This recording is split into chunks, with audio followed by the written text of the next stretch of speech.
Entonces, mirar sobre qué óptica estamos utilizando la evaluación externa de verdad como una herramienta para la toma de decisiones y decisiones que están centradas definitivamente en la gestión clínica. Mire, lamentablemente está ocurriendo, yo recuerdo cuando empecé que no estaba como estoy ahora en la sexta desviación estándar, sino estaba por allá como en la tercera desviación estándar. Yo llevaba este slide y les decía, el tema no es maquillar el proceso, el tema no es que me vaya bien con las autoridades sanitarias, el tema es saber qué está pasando en los métodos de ensayo. Y resulta que en los últimos tiempos, no sé si es efectos del COVID, de la pospandemia, hemos encontrado laboratorios que prefieren tener una evaluación externa que les acepte todo tipo de resultados, que no les muestre problemas en la evaluación externa, porque así no les genera conflicto en las visitas de la Secretaría o en las visitas de las autoridades territoriales. Y eso es una decisión un poco riesgosa, ¿cierto? Porque nadie más que ustedes sabe que finalmente yo tengo sí que buscar un equilibrio entre los costos y las decisiones que tomo frente al paciente, pero ante todo tengo que tener la claridad de no tenerle miedo a sustentar porque tengo un problema de desempeño en una evaluación externa. Cuando yo tengo un problema de desempeño en la evaluación externa, la solución no es cambiarla por una que no me dé problema. Y se ha vuelto como una práctica. Ah, no, mira, ya me trajeron otra evaluación externa y me funciona perfecto. Y yo digo, ¿cuál será el nivel de exigencia del programa? ¿Y cuáles herramientas y qué indicadores estadísticos tendrá? Y realmente me quedé sin saber si lo que tenía era un problema de desempeño, porque la sencilla es cambiar el programa. Hoy, como les he dicho siempre, y que la pandemia me lo volvió a enseñar, el cambio es lo más constante que tenemos. A todo tenemos que adaptarnos. Que si vienen las reformas, habrá que adaptar. Que cambiaron la tecnología, tendremos que adaptarnos, pero tendremos que hacerlo minimizando riesgos, optimizando la seguridad del paciente. Entonces, hoy, ese nivel de conceptualización que ustedes de la mano, que ustedes libre y voluntariamente, porque ustedes lo han hecho de su propia decisión, al igual que con el acompañamiento de la AFCARE, han tenido un mayor nivel de conceptualización. Y ese mayor nivel de conceptualización se tiene que ver reflejado en ¿qué? En la toma de decisiones, en un aseguramiento de la calidad aplicada. Y ese aseguramiento de la calidad aplicada es no tenerle miedo a los problemas de desempeño.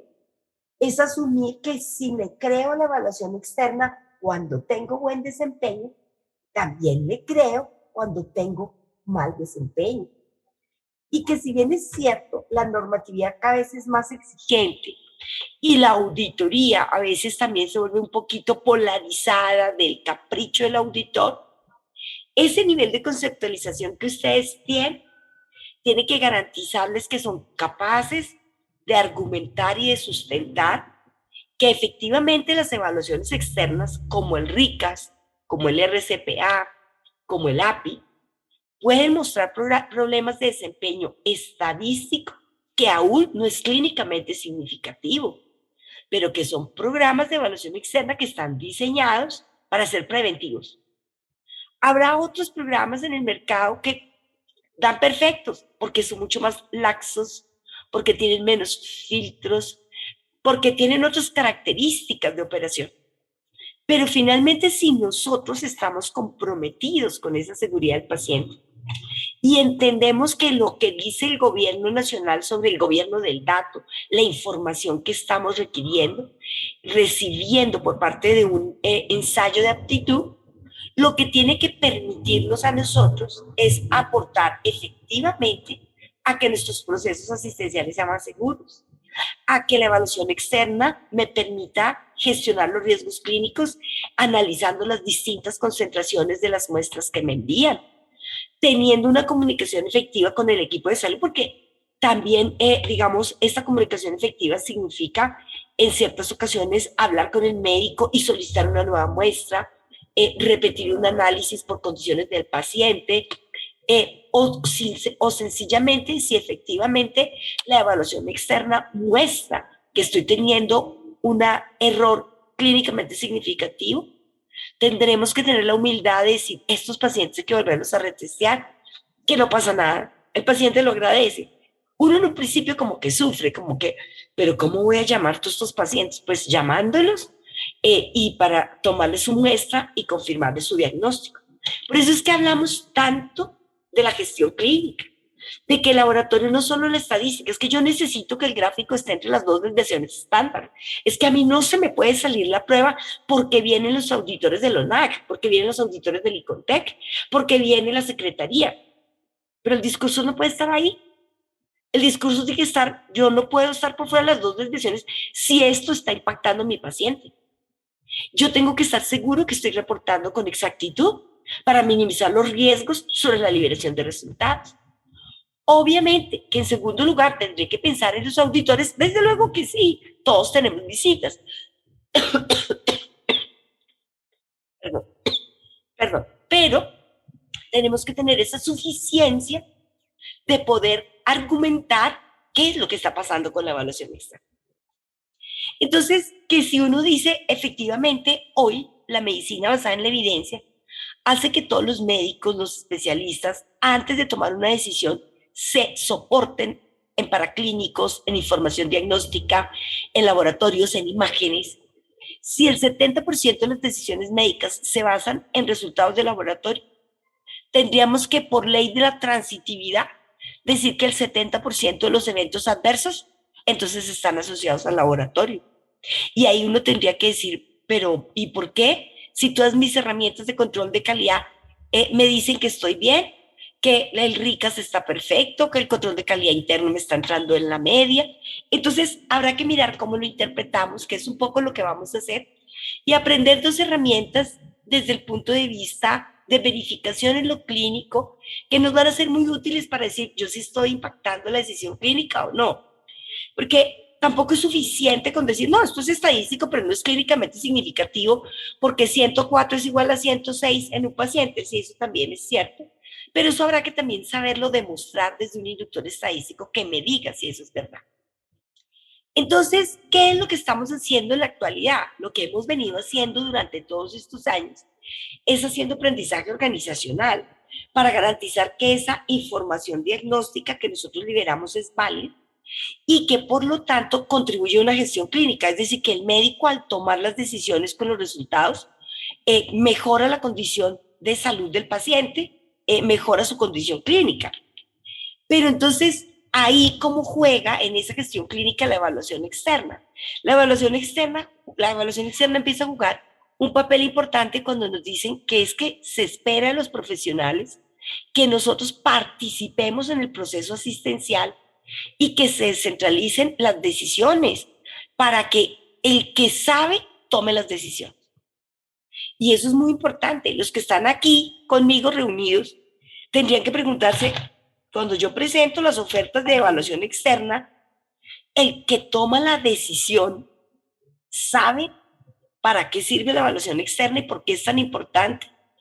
Entiende que la búsqueda que se tiene hoy de los servicios de apoyo diagnóstico es que nos incorporemos a reducir la variabilidad en la práctica clínica, que ayudemos a minimizar el riesgo, que retiremos de nuestro vocabulario es que en el equipo me dio así, los controles están bien y al RICAS está bien, entonces eso está bien, sino que efectivamente tengamos una trazabilidad desde el paciente y sus riesgos propios de paciente y todos los riesgos en la cadena del proceso total del laboratorio hasta la liberación del resultado, soportado en esas herramientas de control que nosotros tenemos.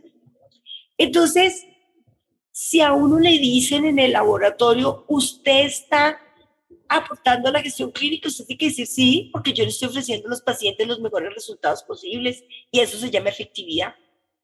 ¿Y por qué sé que sus resultados son los mejores posibles? Porque tengo una herramienta externa, totalmente objetiva, que califica un resultado cuando lo proceso una sola vez y lo envío, exactamente igual que lo que hago con un paciente.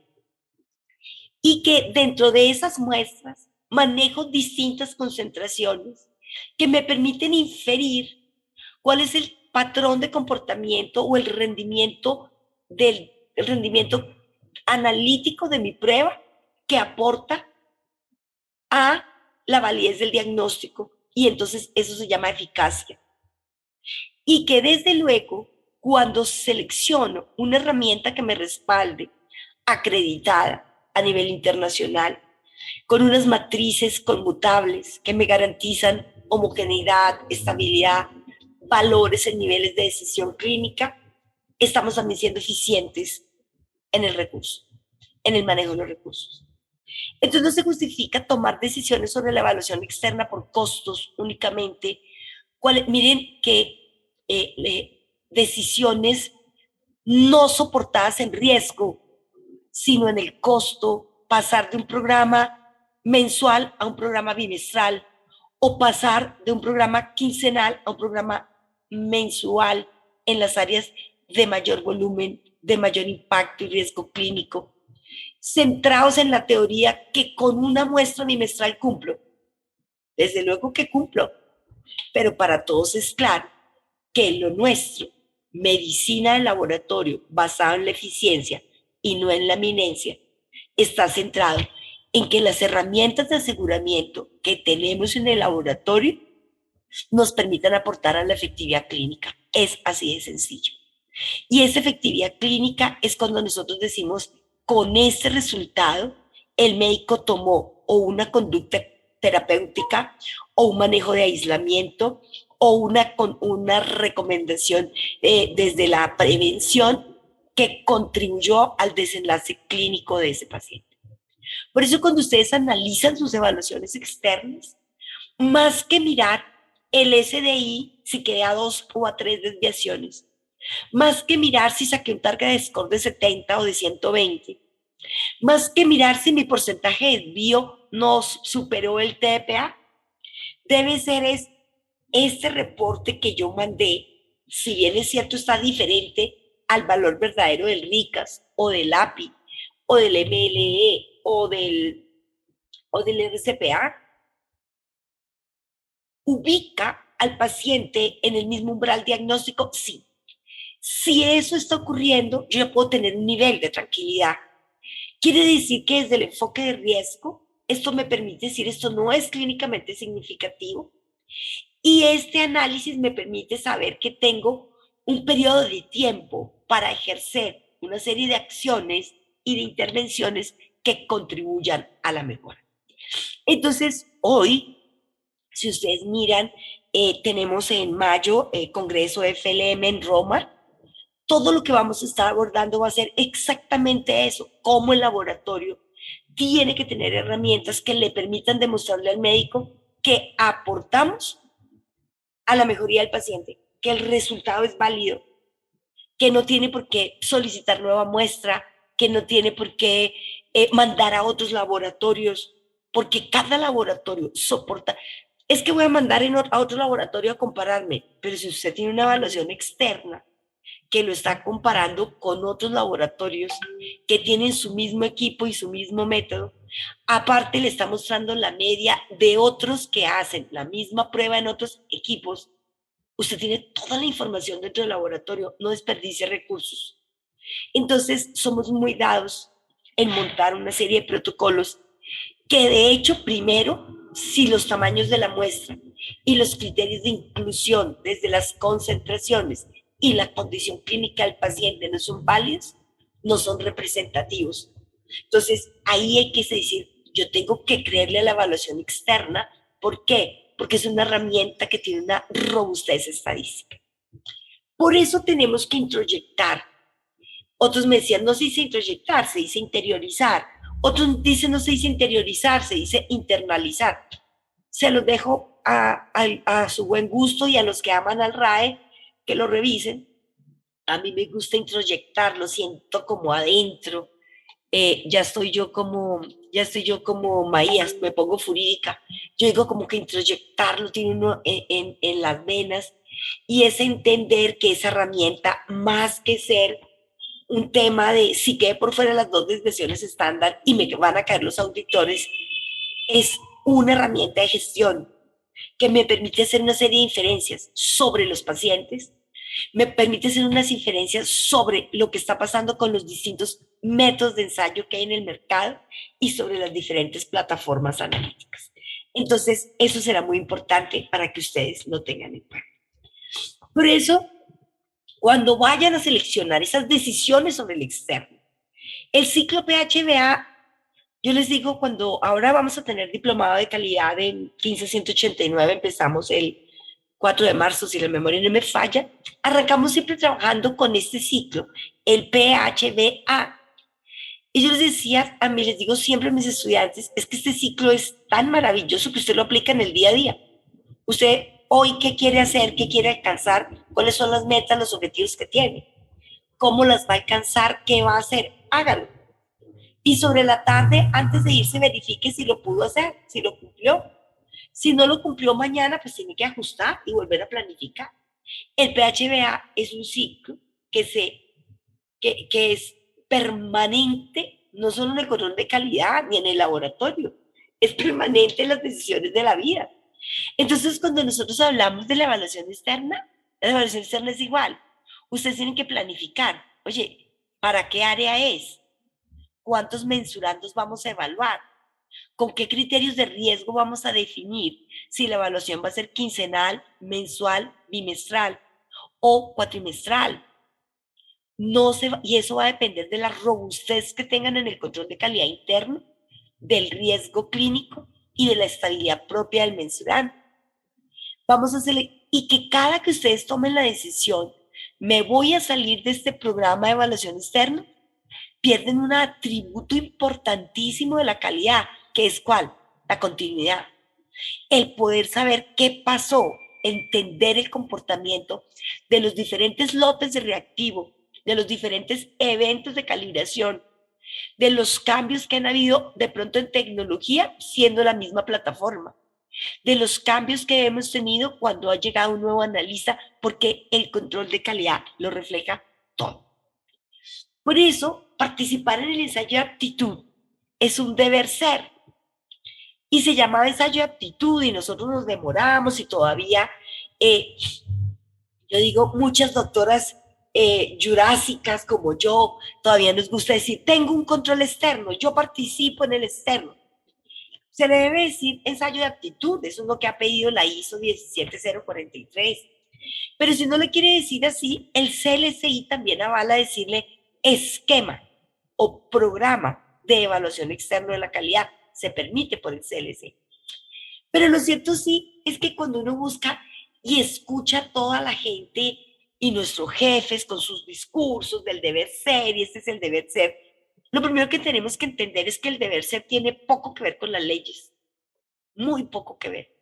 Por eso, el objetivo acá no es ni cumplir lo que pide la resolución 3100, tiene un nivel de exigencia mínima frente a la evaluación externa. Tenga evaluación externa. No dice con qué cobertura, no dice para qué áreas, no dice que tiene que tenerla con buen desempeño, simplemente dice que tenga evaluación externa. Entonces el deber ser no tiene que ver con las leyes, el deber ser tiene que ver con nuestra conciencia como individuo, como sociedad, como colectivo y decir, por responsabilidad social, yo no puedo liberar un resultado de un método de ensayo que no estoy monitoreando, que no tengo un tercero independiente, objetivo, que me lo revise y que me diga, sí, esto está bien. Muchos detractores y que ahora hablan de paradigmas, perdóname un segundo, paradigma no es hablar mentiras, los paradigmas están asociados a que de verdad uno no está hablando de paradigmas de control de calidad, está hablando de cosas que son reales, que tienen que ver con la seguridad del paciente y que por eso el tema no es de cumplimiento. A mí me encanta el cumplimiento. Cada que las veo, vuelvo y les digo, ni cumplo y miento y así queda la pobre doctora de calidad después de una auditoría. ¿Y qué pasó? Porque a veces se tienen las herramientas para cumplir un requisito de la norma, un requisito de la ISO, un requisito de la autoridad sanitaria. Pero el profesional del laboratorio que la usa no la interpreta, no toma acciones, no registra y quien no registra le está haciendo un daño a su organización. ¿Por qué?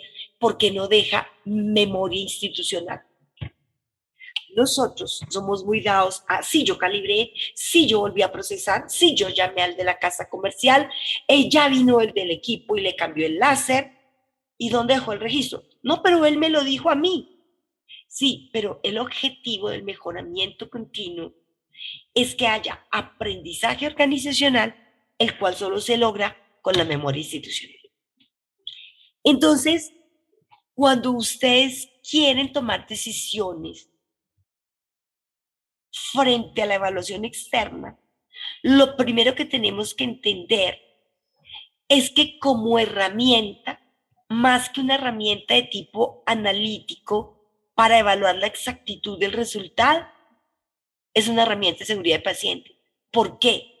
Porque es lo único que se procesa exactamente igual que el paciente. Una sola vez, usted no sabe cuánto valor tiene y envía el resultado. Libera el resultado. Y libera el resultado porque su control de calidad interno le dice que estoy bien. Por lo tanto, miren que desde el punto de vista analítico, desde el punto de vista de procesos, la evaluación externa es una herramienta de seguridad del paciente que puedo presentar dentro del programa de seguridad del paciente.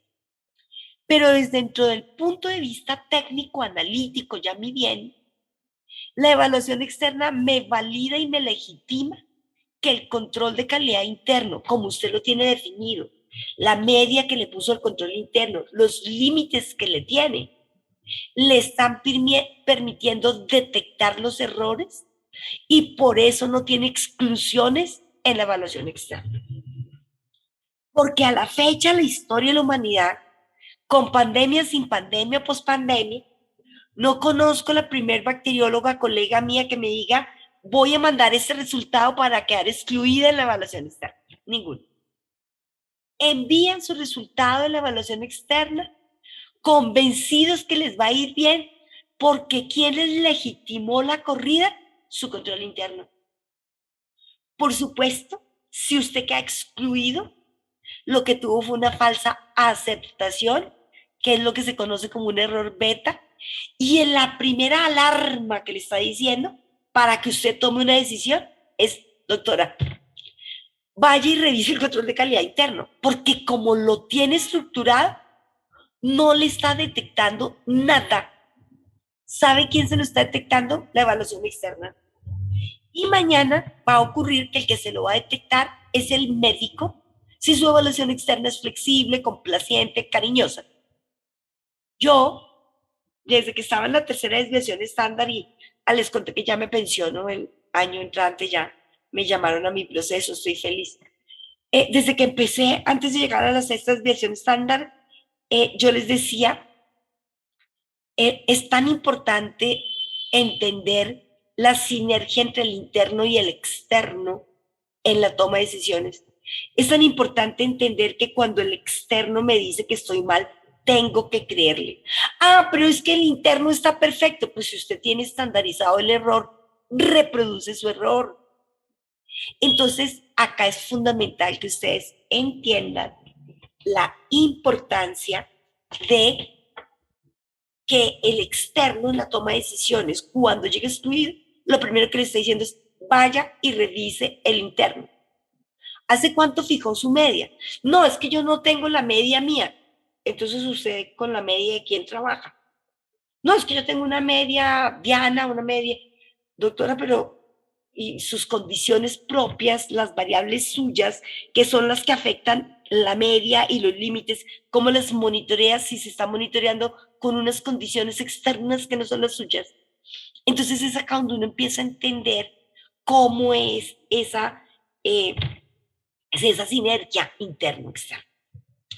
Adicionalmente, cuando a mí me visitan y me dicen, usted está mirando si su tecnología o sus reactivos están asociados, perdón, a incidentes que puedan afectar la seguridad del paciente, a incidentes de seguridad, a incidentes que son eventos adversos potenciales.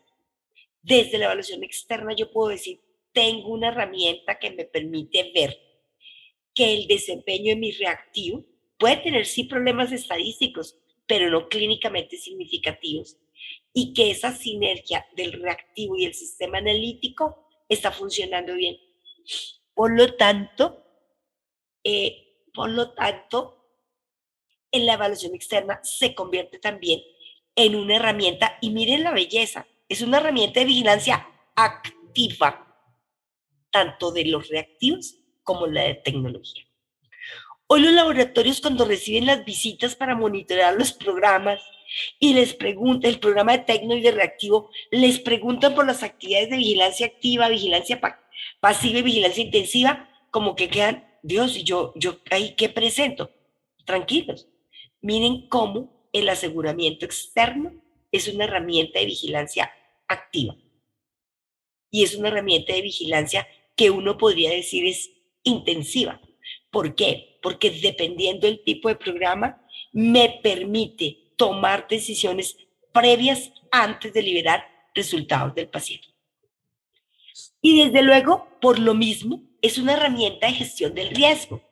Entonces, cuando ustedes trabajaron sus matrices AMER y trabajan en minimización de riesgos, identifican los riesgos asociados a liberación de resultados, ustedes tienen unas herramientas de tipo preventivo. La evaluación externa es preventiva, no es reactiva.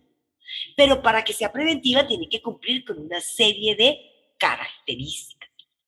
Por eso alguien le diría a uno, ¿por qué es tan importante participar en ese ensayo de aptitud? Ya lo dijimos. Porque definitivamente le aporta a la gestión clínica a la seguridad del paciente. Porque es una barrera de seguridad desde el punto de vista que me permite identificar riesgos asociados a el método de ensayo y la liberación de los resultados. Y porque desde luego es una herramienta de vigilancia activa para el instrumento y para el método de ensayo. ¿Cómo asegurar esa validez y para qué me sirve? Porque efectivamente en la medida en que yo tengo continuidad entre un programa, puedo detectar tendencias, puedo prever patrones de comportamiento en concentraciones específicas y decir, no, mira, yo estoy observando que tengo un sesgo en las concentraciones bajas o tengo un sesgo en las concentraciones altas o definitivamente estoy reportando sistemáticamente todos los pacientes más altos. Pero para esto, ese ensayo de aptitud tendrá que cumplir con unos atributos que son importantes. ¿Cuáles? La objetividad, la independencia, una estadística robusta, y eso está asociado a la ISO 17043. Y yo les voy a contar un argumento de ventas que escucho yo por ahí en las calles. Ah, pero es que ahora todos tenemos 17043. Yo les digo sí. Y yo sé que hay muchos laboratorios que ya tienen la ISO 9001. Y yo sé que hay muchos laboratorios que ya tienen la 15189. Pero ustedes saben que yo tengo la razón. Así tengan la norma. No todos son iguales. Porque cada cual tiene unas características específicas. Entonces, es decisión del profesional del laboratorio entender cómo debe ser el programa de evaluación externa que va a trabajar. Si cualquiera me sirve, no, cualquiera no le sirve, no. Usted tiene que entender que el ensayo de aptitud debe cumplir con unos requisitos funcionales y unos requisitos técnicos más allá de la 17043, porque si no, nos quedamos en el cumplimiento. Debe haber una trayectoria en el conocimiento de los métodos de ensayo. Deben garantizarnos unas muestras con una estabilidad, con unas características de conmutabilidad y con un valor asignado que sea creíble. Por eso es tan importante el reporte de la incertidumbre. Y quien maneja evaluación externa sabe que eso no es como pasar un control o montar una glucosa. Se sabe que se necesita acompañamiento y no porque ustedes no sepan qué hay que hacer, porque yo siempre lo he dicho, si hay alguien que sabe cómo intervenir un método de ensayo para que mejore, es el profesional que está frente al sistema analítico. Pero el soporte y el acompañamiento lo que permite es a veces identificar una serie de variables que uno no tiene en cuenta porque el día a día lo consume. Es eso. Pero no se trata de que, entonces, yo a veces escucho algunos laboratorios que ya, es que yo no necesito asesoría, es que yo ya no. Y yo digo, bueno, primero, en el mejoramiento continuo, siempre se es posible mejorar y siempre se es posible aprender. Y lo que les digo, no es que no necesitemos asesoría, yo sé que no la necesitan, pero de pronto en un acompañamiento se puede identificar oportunidades de mejora y variables que antes no habían sido tenidas en cuenta. Entonces, ¿qué características tiene sus ricas? Ustedes ya no me voy a detener en nombrársela porque ustedes los conocen. La oportunidad, la forma y la plataforma que se tiene para el reporte y descarga de resultados, el número de participantes robustos, la acreditación. Y es el informe a nivel mundial con el mayor número de herramientas gráficas que ha permitido a través del tiempo que los laboratorios hayan podido estandarizar frecuencias de calibración, actualización de medias, necesidad de blancos de reactivo, necesidad de cambios de lote calibrador, necesidad de cambio de lotes de reactivo como tal. Y que si ustedes de verdad llevan esa memoria, tienen que decir, en verdad, nosotros sí hemos aprendido con la evaluación externa. Esta imagen de flexibilidad es que ahora cada cual va a jugar de su lado. Cada cual. Yo, Alba Cecilia Garzón, bacterióloga, juego siempre del lado del paciente. Y ustedes que están allá también es del lado del paciente. Entonces yo no quiero un programa flexible que todo el tiempo entre, me esté bien, me quite el conflicto. Yo necesito un programa que me evalúe. Entonces la flexibilidad en los inductores no es buena. ¿Y qué hace que los programas no sean así de flexibles? Número de participantes robustos. Por eso es ojo con los ensayos de aptitud, porque de hecho el número de participantes está asociado a que el programa no tenga esa flexibilidad. La presencia de la desviación estándar para la evaluación del desempeño SDPA, que es lo que estandarizó el tamaño de la desviación estándar. ¿Para qué? Para monitorearnos siempre bajo el mismo esquema. La especificidad metrológica, con grupos que van formados desde todos los métodos, su método, su instrumento, y desde luego la frecuencia evaluativa. Como les decía, en la nueva versión 15189, desde el numeral 7274, nos están volviendo a decir de la importancia de que el proveedor de ensayos de aptitud esté acreditado, que en la medida de lo posible se utilicen muestras conmutables, y eso es un tema que tenemos que manejar, la trazabilidad o de conmutabilidad en las matrices. Un mensurando que no tiene trazabilidad tiene que ser comparado específicamente por su instrumento y por su método. Pero al base de por qué da por acá, en este equipo de instrumento da 80 y en este da 114 y en este da 123 y en esta... Doctora, porque debe ser un mensurando que no es trazable. Y la misma norma 7 en ISO, en el 72741, le dice que ante la imposibilidad de trazabilidad o conmutabilidad, el uso del ECA se limita a la comparación dentro del método. Y que en ese orden de ideas, fíjense, ustedes ahí tienen otras alternativas de tomar decisiones, de decir, yo aquí lo que veo es una variabilidad entre esto y esto, pero voy a verificar con una muestra de paciente caracterizada. ¿Por qué? Porque la muestra del paciente, si no tiene problemas de conmutabilidad, ¿sí estoy siendo clara? Entonces, miren lo importante que ustedes tengan claro el concepto de trazabilidad ahora en la interpretación de la evaluación externa. La misma 15189 en su versión nueva nos dice que el programa define unos criterios de aceptabilidad. Él les dice, yo tengo estos criterios. El target score mayor a 50, el SDI aceptable entre más o menos 2. El porcentaje de desvío menor que el TDPA. Pero si el laboratorio utiliza otros criterios de aceptación distintos a los utilizados por el ensayo de aptitud, el laboratorio tiene simplemente que documentarlos y sustentarlos. Antes, porque lo que les digo, a veces lo que hemos visto, es que se ha incurrido en muchos desgastes, gastos de reactivo, por un sesgo estadístico que no va a desaparecer. muy pequeño, que yo lo puedo sustentar con otros criterios de aceptabilidad, porque la estadística es la estadística. Y desde luego, lo que hemos sabido por século seculón, oiga, trabaje la evaluación externa como si fuera la muestra de un paciente. Por eso es tan peligroso esos materiales de control que, no, espérate, es que yo no tengo sino, por ejemplo, en infecciosas, un marcador. Ojo con eso. Y entonces el paciente no puede tener sino un tipo de anticuerpo. Si tiene otro, no va a ser detectado. No estoy desafiando el ensayo. Entonces, los materiales de control, sea tanto para el interno independiente como para la evaluación externa, deben ser procesados igual que la muestra del paciente. ¿Cómo interpretar? Y hasta aquí les quería decir una cosa. Nosotros hemos sido supremamente juiciosos en la gestión analítica, en el análisis. Es decir, cuando su merced va a un laboratorio, siempre encuentra la trazabilidad de la gestión analítica. Se volvió a calibrar, se cambió el hotel reactivo, se citó al proveedor, se corrió nuevamente la muestra, se consiguió otro material de referencia, se le hizo mantenimiento al equipo, se le cambió el LED, se le cambió el tubo fotomultiplicador, le cambiaron las mangas, etc. Pero cuando yo digo, ¿y la gestión de pacientes? Dice, ¿cómo así? Claro, ¿cuál fue el análisis que se hizo?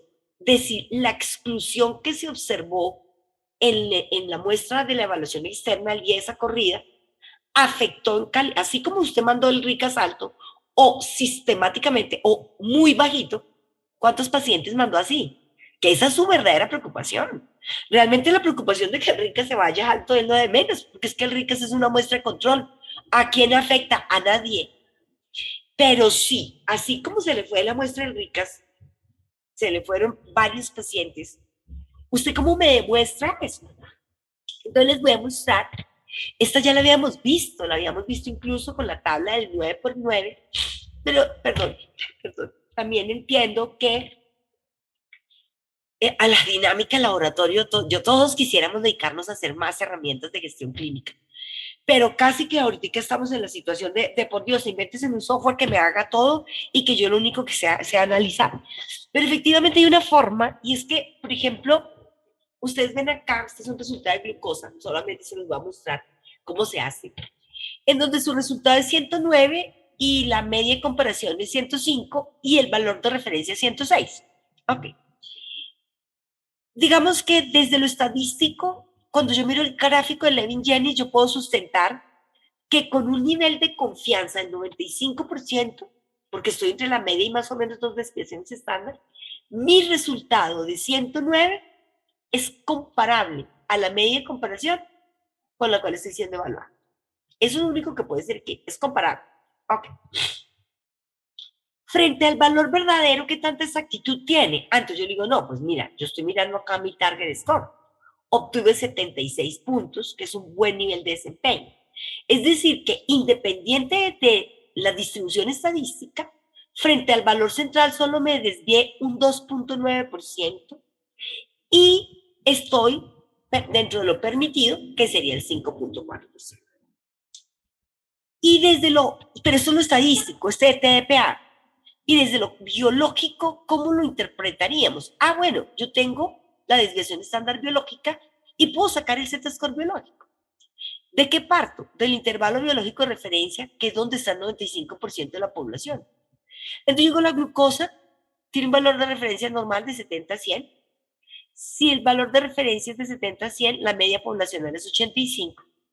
Y si la media es 85, perdón, porque creo que cuando pasé la presentación se me fue. Es decir, si yo tengo acá la media, entonces acá está 70, acá está 100, pues esta mitad es 85. Y si aquí está el 95% de la población, pues aquí hay más 2 y menos 2.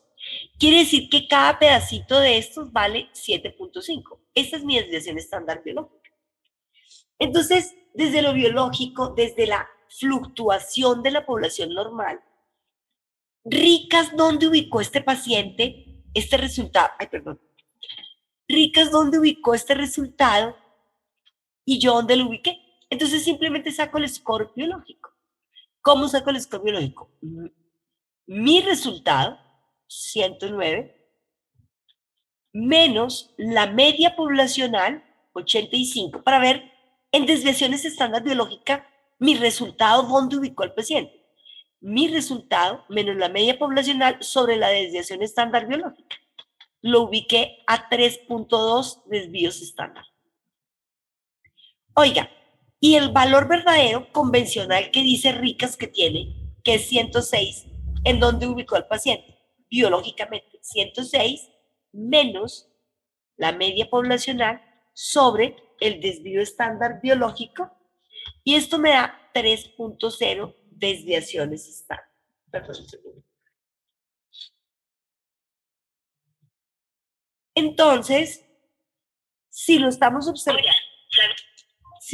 observando, desde el punto de vista de la desviación estándar biológica, de cómo clasifiqué mi paciente, más allá de la estadística, yo sí puedo decir que desde el punto de vista de la fluctuación poblacional, el RICAS el RICAS y lo que yo reporto, independiente que haya quedado a 0.8 desviaciones estándar, estamos ubicando al paciente en la misma desviación estándar biológica.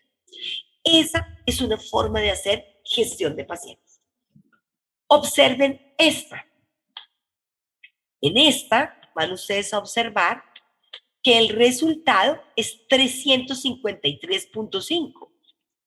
La media de comparación era 345. Cuando nosotros miramos de 345 a 353 hay casi 9 miligramos de diferencia. Pero cuando ubicamos el score biológico, decimos, estamos exactamente igual. Entonces, 353 no es tan distinto de 345 cuando aplicamos este resultado a la población, que es muy distinto cuando solamente nos quedamos en el análisis poblacional, en el análisis estadístico.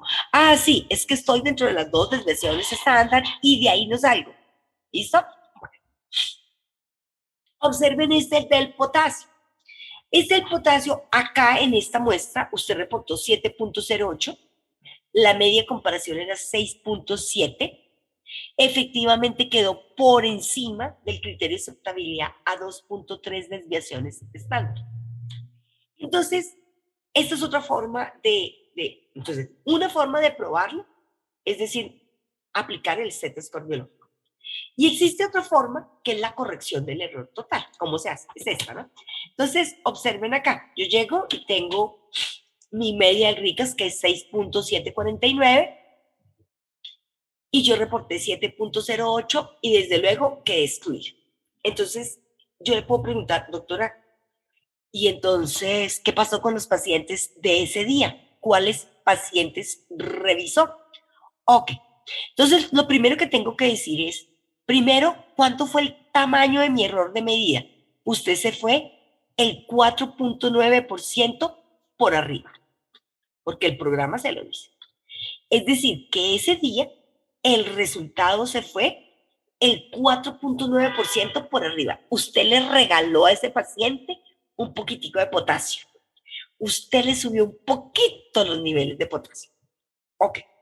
¿Cuántos pacientes tendría yo que revisar o en qué intervalo tendría que buscar un muestreo aleatorio para reprocesar pacientes de ese día? Entonces su merced toma la media de comparación del RICAS, que en este caso es 6.749, y le aplica más o menos el 20%. Ustedes me dicen, ¿y por qué el 20%?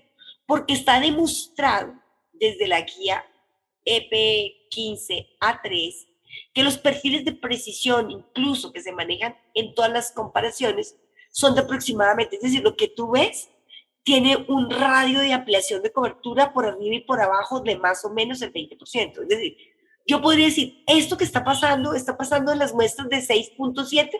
Yo le digo, no, esto que está pasando entre las muestras que, este error de haber reportado un 4.9% más alto, puede estar impactando las muestras o los resultados de paciente comprendidos entre 5.4 y 8.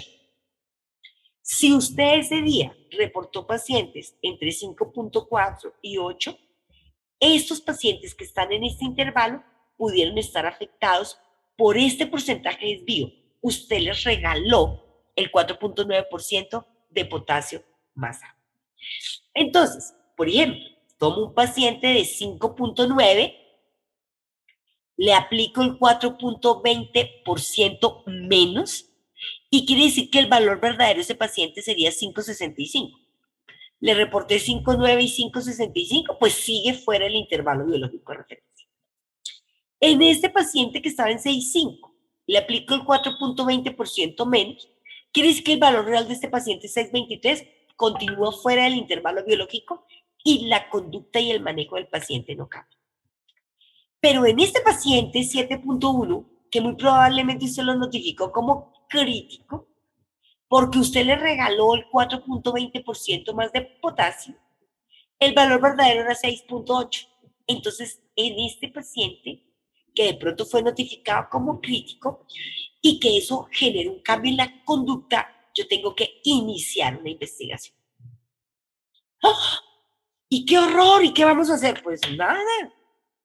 Los procesos los hacemos los seres humanos y lo que tenemos es que desarrollar todas las herramientas para detectar el error y tratar de prevenir cuando tenemos que prevenir. Entonces, miren que estas dos estrategias tan sencillas, que es, oye, si yo me equivoqué en esta muestra de ricas, ¿qué intervalo de pacientes debiera verificar aleatoriamente? Tome la media del ricas más o menos el 20% y en ese intervalo de valores usted debe hacer gestión de pacientes. ¿Y qué hago? Pues usted ya sabe cuánto se equivocó, doctora, porque el ricas se lo dice claramente. Usted se equivocó el 4.9% hacia arriba, quedó excluida, reportó más alto. Y así como reportó más alto esta muestra del RICAS, pudo reportar más alto los pacientes. ¿Cuáles pacientes? Los comprendidos en este intervalo. ¿Y cómo sé si la embarré? Pues corríjale el error que tuvo. Si el error está positivo, se corrige restándolo. Si el error está negativo, se corrige sumando. Y aquí hago el análisis. Y no es porque yo vaya a entregarle el resultado corregido al paciente. Ojo con eso. No. Lo que yo estoy haciendo es una gestión interna de pacientes para ver si el tamaño de mi error impactó las decisiones clínicas. Estos son acciones internas para tomar decisiones de decir, miércoles, este paciente lo mandamos como crítico. Muy probablemente le cambiaron la conducta. Y muy probablemente este paciente, si está en 6.8, va a terminar en crítico. Pero no era crítico cuando lo reportó, doctor. Entonces, esa es la bondad de aplicar los conceptos y las herramientas que hemos aprendido. Entonces, miren, mis queridas doctoras, realmente la evaluación externa a nosotros nos da un mar de posibilidades, nos mejora la competencia, nos da confiabilidad en lo que hacemos. Tener un buen desempeño en la evaluación externa nos da la tranquilidad de que todas las variables del proceso de medición que contribuyen a generar incertidumbre en el resultado, sean variaciones de tipo aleatorio o variaciones de tipo sistemático, están controladas y que por lo tanto usted con toda tranquilidad puede procesar un paciente una sola vez y reportarlo porque tiene la exactitud requerida, porque su incertidumbre está controlada. Entonces, esto es una de las partes valiosas que ustedes tienen que tener y sentir ese respaldo en la evaluación externa. Entonces, mis queridas doctoras, este era el recorrido que íbamos a hacer el día de hoy con esta peste tan horrorosa que tengo, que les pido perdón porque estaba un poco, tras de que yo soy afónica, pero con esta peste estaba nasal, es que veamos cada oportunidad. Cada que usted tiene que tomar una decisión en el laboratorio, doctora, usted tiene una oportunidad de generar mejoramiento continuo, de aportar a la seguridad clínica y a la gestión clínica, a la seguridad del paciente y a la gestión clínica efectiva y segura. No tome decisiones que van en contravía del mejoramiento.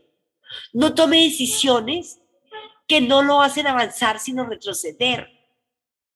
Y por eso es tan importante que entendamos, digamos, todo ese proceso que hemos llevado con el paso del tiempo,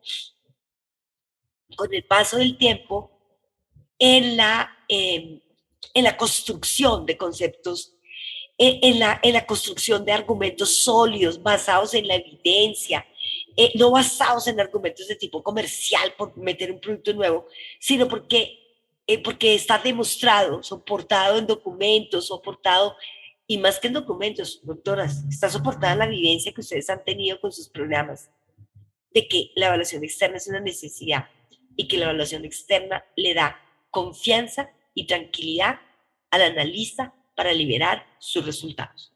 Muchísimas gracias.